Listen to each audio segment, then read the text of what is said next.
जब भरत और अयोध्या के प्रजाजन ने कौशल की ओर प्रस्थान किया तो एक महिला वहीं रुक गई। वह मंथरा थी। नमस्कार दोस्तों, स्वागत है आप सभी का हमारे चैनल में। हम पढ़ रहे हैं पुस्तक सीता, जो कि लिखी है देवदत्त पटनायक जी ने, और हम इसका खंड 3 पढ़ रहे थे, तो चलिए उसी को पढ़ते हैं। मंथरा का पूर्व तथा अगला जन्म। उसके मुख से विजय की ज्योति लुप्त हो चुकी थी। पीठ का कोबड़ पहले से भी ज्यादा हो गया था। उसकी दशा युद्ध में हारे हुए सिपाही जैसी हो गई थी। वह राम के चरणों में सिर पटकते हुए विलाप करने लगी। मैं ही दोषी हूँ। मैंने, एक दासी ने महान रघुकुल को नष्ट कर दिया है। मैं सबकी पीड़ा का कारण बनी। मुझे क्षमा कर दे। नहीं मंथरा, तुम्हारा कोई दोष नहीं है। तुमने कैकेयी माता के मन के छिपे भय को उजागर किया और उन्होंने मेरे पिता के अनुत्तरदायित्व को प्रकट किया। वे चाहते तो माता को इस तरह के वरदान ना देते। वे चाहती तो उनसे इस तरह के वरदान ना मांगती। सभी अपने अपने कर्मों के लिए उत्तरदायी हैं। मैं तुम्हें दोष नहीं देता और ना ही तुम्हें इसके लिए दोषी पाता हूँ। जाओ, शांति से घर जाओ।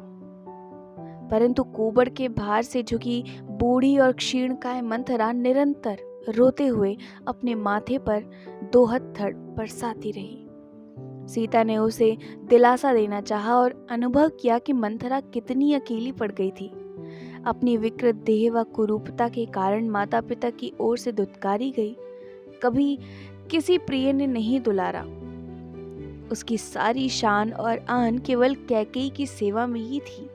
वह इस तरह कैकेयी की रक्षा करती थी जैसे कुत्ते अपने इलाके की रखवाली करते हैं। वह कैकेयी के नाम पर लोगों से लड़ने लगती। वह सदा अपनी रानी की स्वीकृति चाहती और कैकेयी की ओर से अप्रसन्नता प्रकट होने पर उलाहने देने लगती।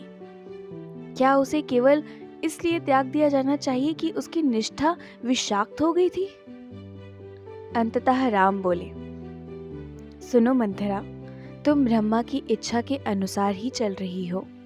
अपने पूर्व जन्म में तुम एक गंधर्वी थी और हमारे सामूहिक पिता ने तुम्हें मंथरा के रूप में जन्म लेने को कहा, ताकि तुम रघुकुल के ज्येष्ठ पुत्र को वनवास दिलाने में सहायक हो सको और वह राक्षसी जीवन शैली का अंत करते हुए उनके मनस का विस्तार कर सके और वे अपनी पार्श्विक वृत्तियों से ऊपर उठ सके।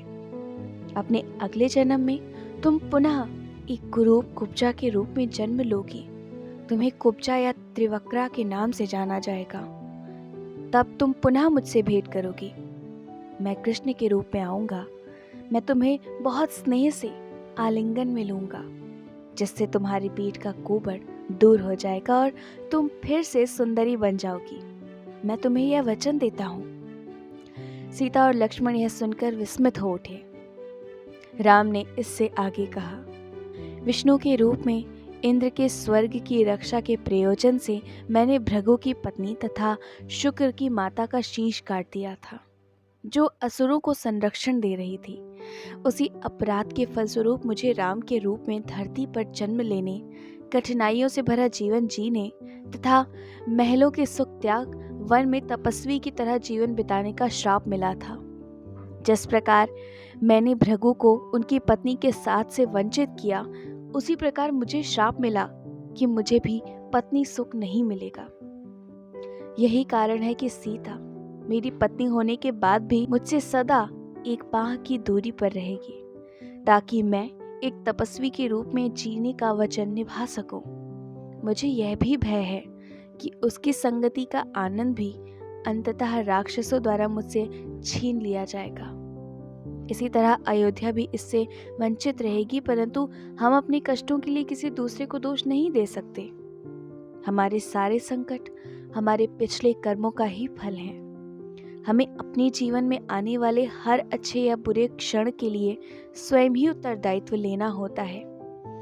हम ही कारण हैं और हमें ही परिणाम भुगतने होते हैं। यही कर्म का विधान है।